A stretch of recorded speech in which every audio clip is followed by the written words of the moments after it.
Hey heroes, welcome to another uncanny episode of History of the Marvel Universe. This channel is sponsored in part by Patreon supporters. If you would like to contribute and vote in monthly polls, then you can sign up for an amount of your choosing over at patreon.com/MaryMarvelate. The link is in the description below, along with other places you can find me. This week's story begins over 2 billion years ago during the Earth's Proterozoic era, a time long before the natural evolution of humanity's ancestors. However, this era was visited by a time traveler from the modern day, a mutant woman named Catherine Pryde. She carried with her a box made from the unique metal Mysterium, which contained within it the genetic information of those who lost their lives in the destruction of the mutant nation Genosha. Fulfilling a destiny that she had learned of in her own time, Pryde planted the box like a seed in an isolated body of water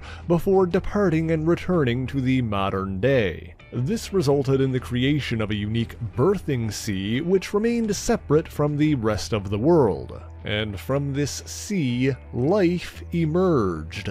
Mutants and humans living in a time before their own. This is what led to the rise of a mutant civilization called Threshold.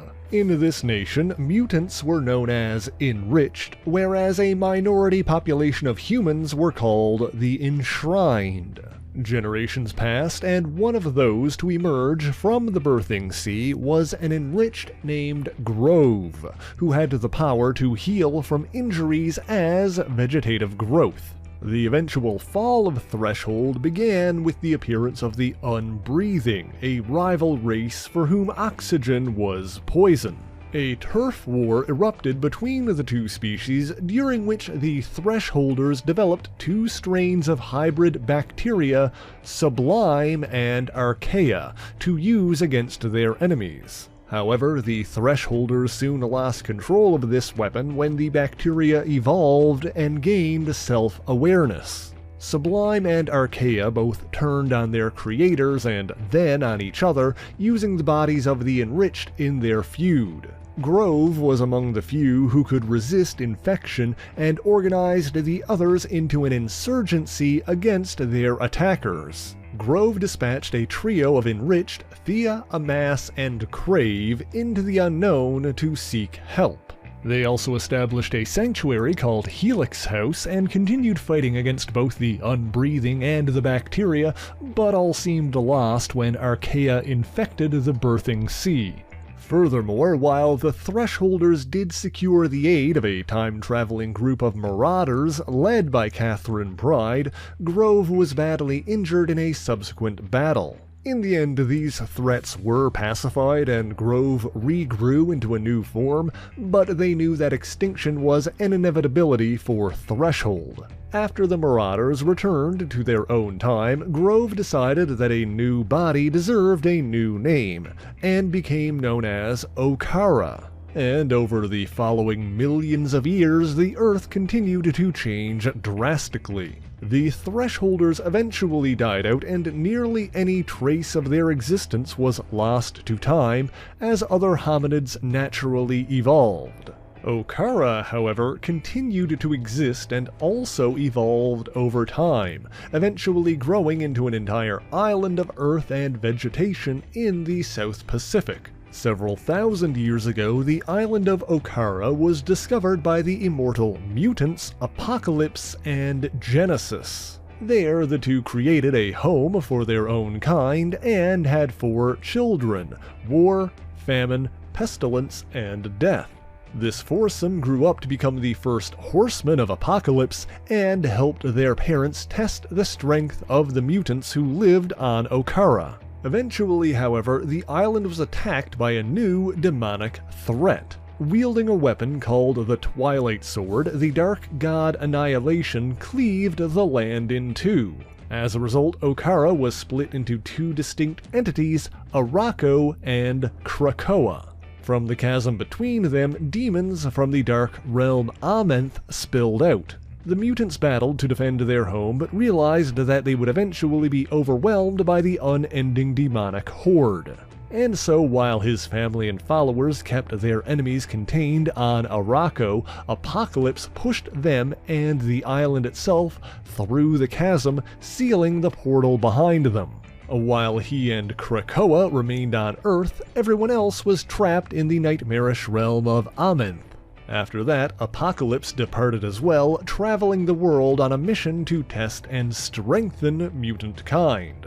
Krakoa, meanwhile, was left alone and confused in the middle of the South Pacific and spent the following centuries in a restless slumber. That lasted until 1945, when the island was used as a test site for one of the United States' atomic bombs. The nuclear explosive detonated on the surface of Krakoa, awakening its long-dormant sentience. Not only that, but the explosion evidently caused every living thing on the island to merge with the land itself, forming a single hive mind. Meanwhile, unbeknownst to those conducting this test, Sergeant Nick Fury and his Howling Commandos were flying in a bullet-riddled military transport nearby. With their plane damaged by the blast, the Howlers were forced to parachute down and make their way to the island. But before long, the crew began to suffer from radiation sickness as a result of the nuclear fallout.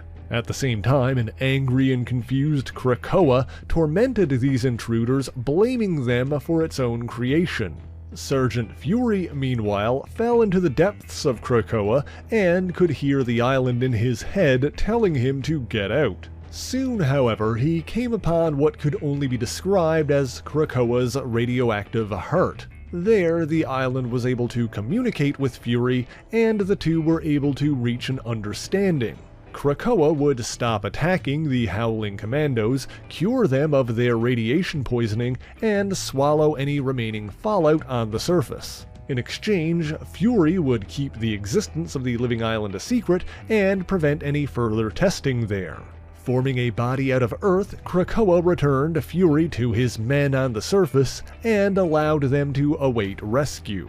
Help eventually arrived, and Fury explained the lack of radiation by claiming the bomb had missed the island entirely. However, as he departed, he knew deep down that the island's secret could not stay hidden forever.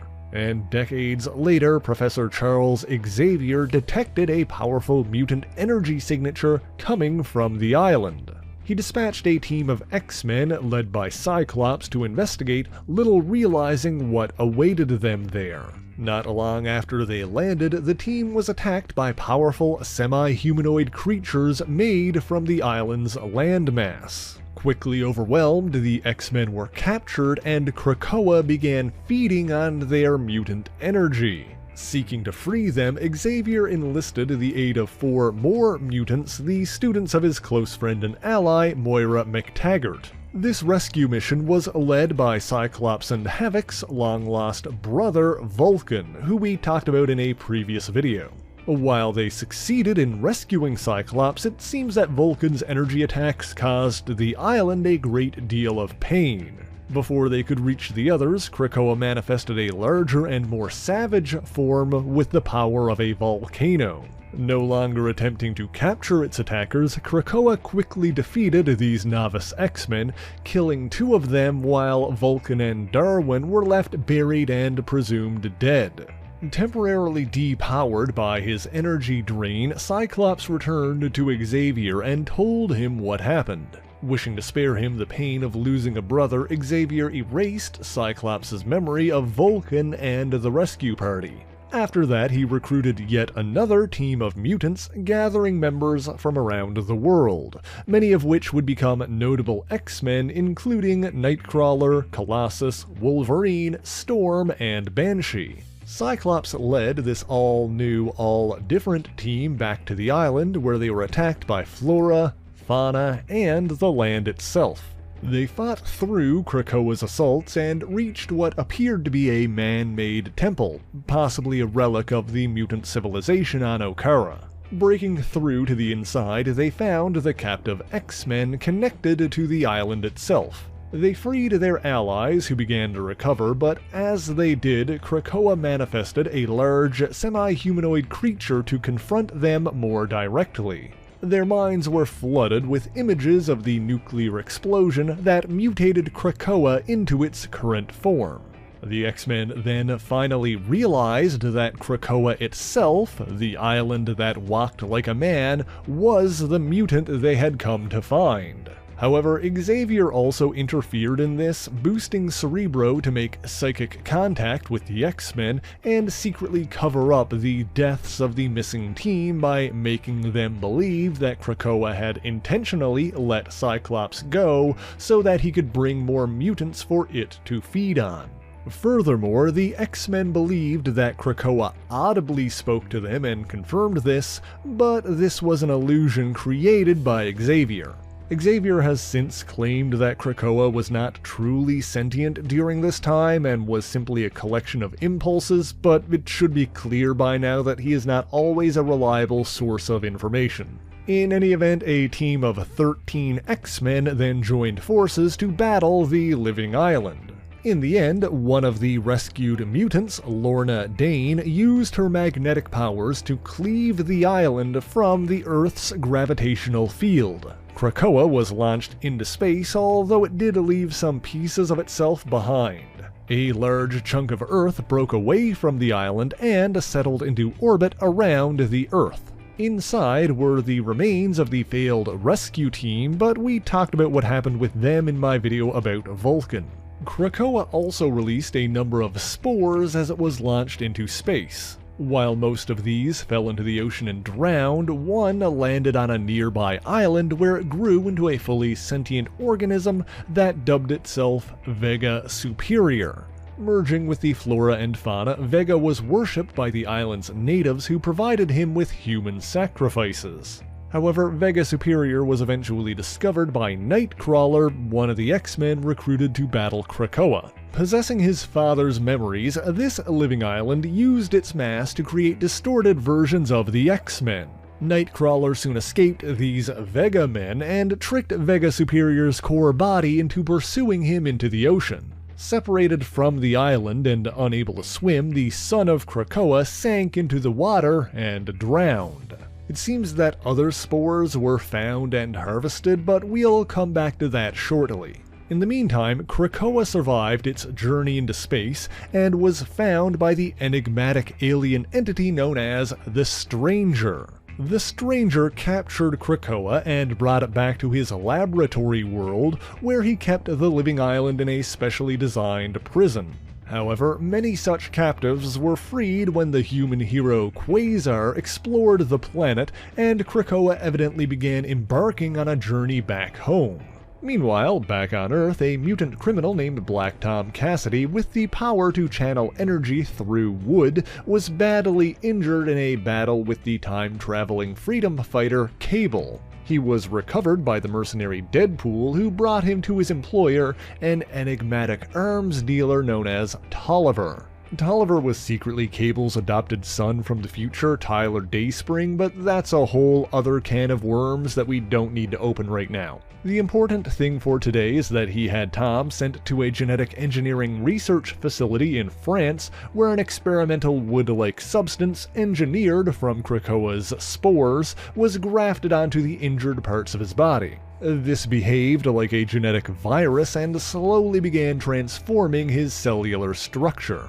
Back in the United States, Black Tom's cousin, Banshee, joined forces with Emma Frost and began teaching a new generation of mutants at her academy in Massachusetts after it merged with the Xavier Institute. There, the mutant Forge used Shi'ar technology and a piece of Krakoa that had been left behind on Earth to create a training facility called the Biosphere. This was initially used as a sort of organic danger room, but later became a temporary home for allies and visitors like Tana Nile, Franklin Richards, and Howard the Duck. However, when Black Tom's virus mutated him into a plant-like organism with new powers, the residual psyche from Krakoa's spores compelled him to attack and capture Banshee's students, Generation X. He imprisoned them in a bioorganic transport deep beneath the surface of the ocean, but was ultimately defeated by the razor-clawed mutant Penance. Without time to maintain it, the underwater prison surfaced in the South Pacific, becoming an organic life raft.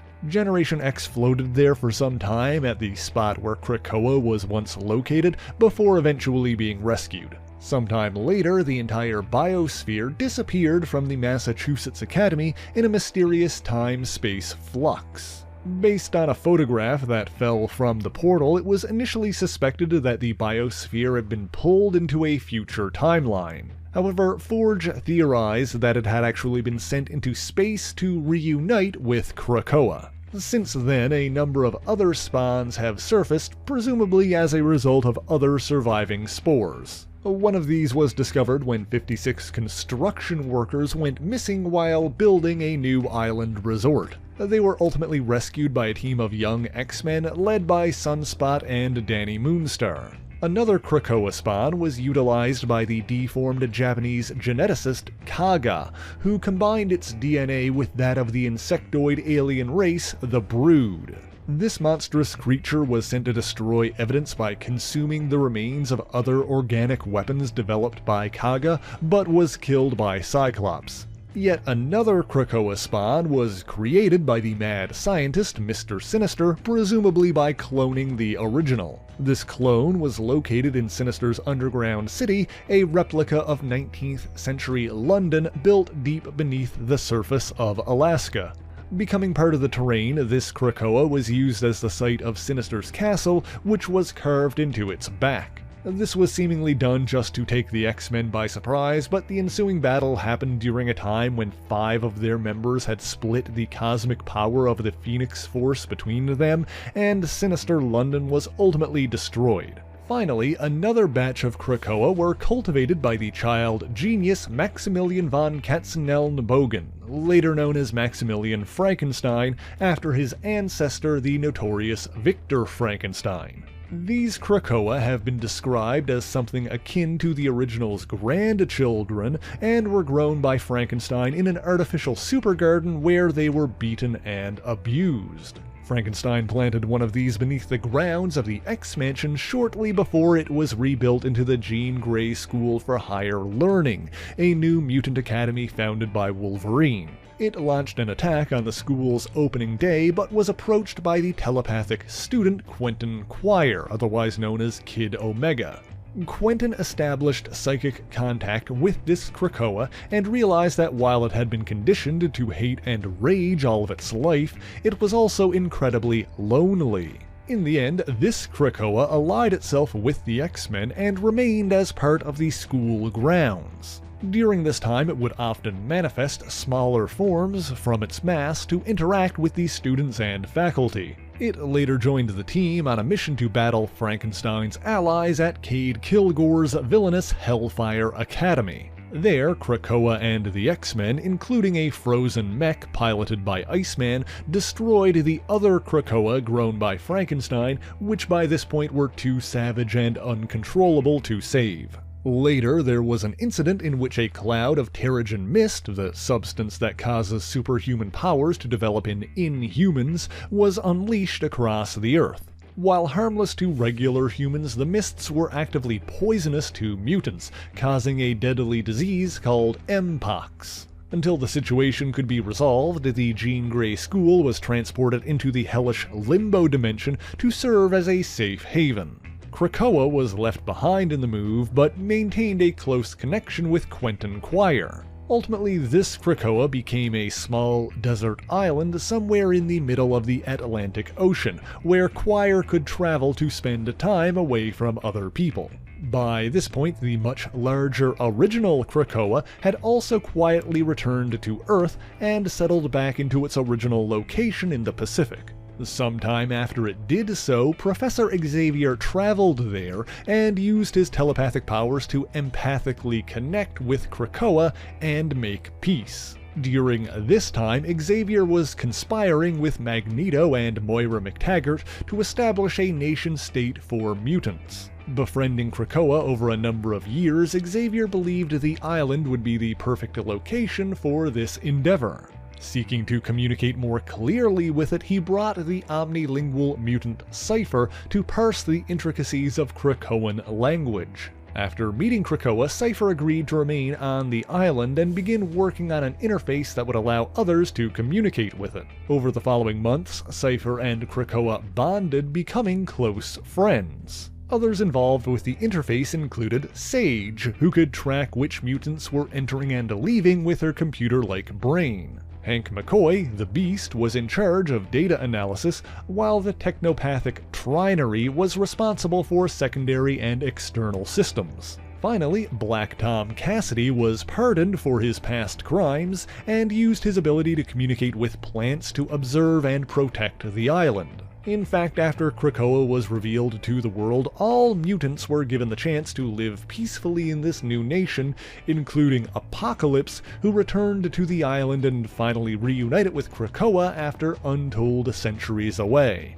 Of course, any mutant criminal who wished to reform would need to obey the 3 laws of this new nation: make more mutants, murder no man, and respect this sacred land. These laws were decided upon by the nation's ruling body, the Quiet Council, which consisted primarily of 12 seats divided into 4 groups, with each one named after a season. Krakoa itself oversaw the meetings of the Quiet Council and also had a voice, with Cypher acting as an intermediary. The establishment of the Krakoan nation was largely made possible when it was discovered that Krakoa was able to grow a variety of flowers with miraculous effects. This allowed the mutants to create various drugs that could extend lifespans and cure diseases, giving them something to offer the rest of the world in exchange for sovereignty. Other flowers could bloom into self-sustaining biomes called habitats, which remained connected to Krakoa's hive mind. These were even capable of growing into habitable enclosures in inhospitable environments like the Moon or Mars. Perhaps most amazingly, Krakoa could grow flowers that could bloom into teleportation gateways. These were generally only usable by mutants, but could allow others to pass through when necessary. This allowed Krakoan citizens to travel instantaneously to and from the island, as long as there was a connecting gateway planted at their destination. There is seemingly no limit to the range of these gates, as they have remained functional in different galaxies, dimensions, and even on board a moving starship. Mutants who traveled to Krakoa and became citizens were telepathically imprinted with a Krakoan language developed by Cypher. It should be noted that this language is different from the one that Krakoa itself uses, which only Cypher can understand. A thriving mutant population was also good for Krakoa itself, who maintained its environment by feeding on mutant energy. With such a large number of mutants present at any given time, the amount taken from any individual was imperceptibly tiny, but collectively they could donate enough to keep the island healthy. Meanwhile, in the dimension of Amenth, the mutants of Arakko had renewed their war with Annihilation's demons. They had survived for generations by keeping the demons out of their walled territory, but approximately 200 years ago, Apocalypse's former wife, Genesis, raised an army and took the battle to the enemy. 100 years after that, she fought Annihilation herself and seemingly won. However, Genesis then learned that Annihilation was not the individual she killed, but the mask she wore, and that by killing the Helm's previous host, she was doomed to become the next. She refused to accept this and simply didn't put on the helm, but without an Annihilation to command them, the Amenthi demons ran out of control and swarmed Arakko. An Araki mutant called Summoner was sent to find his grandfather, Apocalypse, taking with him a chunk of the land. This piece of Arakko emerged on Earth and joined with Krakoa's southern shore, becoming known as the Arak Coral, or the Arakko Point. It was there that Apocalypse created an external gate leading to Otherworld, a mystical dimension that was also accessible from Amenth. However, shortly after Summoner left, Genesis surrendered to the Annihilation Helm and became its next host. I'm summarizing a lot here because the situation got pretty complicated, but the condensed version is that all of this led to a tournament between the mutants of Krakoa and Arakko, overseen by the ruler of Otherworld, Opal Luna Saturnine. In the end, Apocalypse seized Annihilation's mask and placed it on himself, thus taking her place. However, he was able to assert his will over the helm long enough to surrender as Annihilation and end the tournament. Accepting this, Saturnine then removed the mask from his face and reshaped it into a staff. She then demanded a prisoner exchange as a show of good faith, declaring that one Krakoan would have to remain in Amenth while one Araki would be sent to Earth. Since Arakko itself was a mutant, Apocalypse volunteered to stay in Amenth while Arakko was sent to Earth, thus bringing all its inhabitants with it. Separating from the Arak coral, Krakoa prepared for its missing half to return. The much larger Arakko then appeared before it, reabsorbing the piece of itself that was already there. However, when Krakoa and Arakko attempted to reconnect, something felt wrong. Each island manifested a humanoid form so they could talk in the middle, with Cypher acting as an interpreter.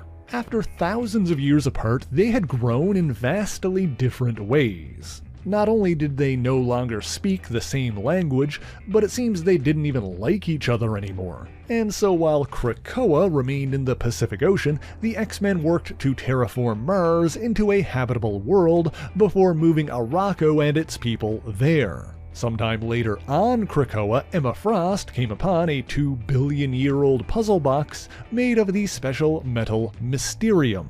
Because the box had Kate Pryde's name written on it in Krakoan, Emma gave it to her. Using her intangibility powers to unlock the box from the inside, Pryde found a map and a cryptic message written in her own handwriting. This kicked off an adventure in which Kate and her team, the Marauders, went back in time to the era of Threshold and met Grove. While unable to save that civilization from its fate, she realized that she was the one who would organize its creation in the first place. Back in the present, she traveled to the ruins of a previous mutant nation, Genosha, where Polaris used her magnetic powers to craft the Mysterium box. Another mutant, known only as Wicked, then used her powers to conjure the ghosts of those who lost their lives in the Genoshan genocide. This included the spirit of Kate's human father, who helped her finish writing the map. With the ghosts' permission, she placed their genetic information in the box along with the map before taking it back in time and planting it in the Proterozoic era. And I believe that brings us full circle, and so that's all I've got for you this week. But thank you so much for watching this video. If you enjoyed it, be sure to leave a like, subscribe to the channel, and share it on your favorite social media. As always, the issues referenced in this video are listed in the description below if you would like to read them for yourself, as well as links to other places you can find me. Let me give a very special shout out to all of my Patreon and Ko-fi supporters, Twitch subscribers, and YouTube members who help make this channel possible. By signing up for any ongoing amount on any of these platforms, you'll get your name in these special thanks here. But Patreon is still the one that helps determine what topics get covered on the channel via monthly polls. And if there is anything in particular that you want me to talk about, be sure to let me know in the comments. But that is indeed all I have for you this week, and so until next time, true believers, Excelsior!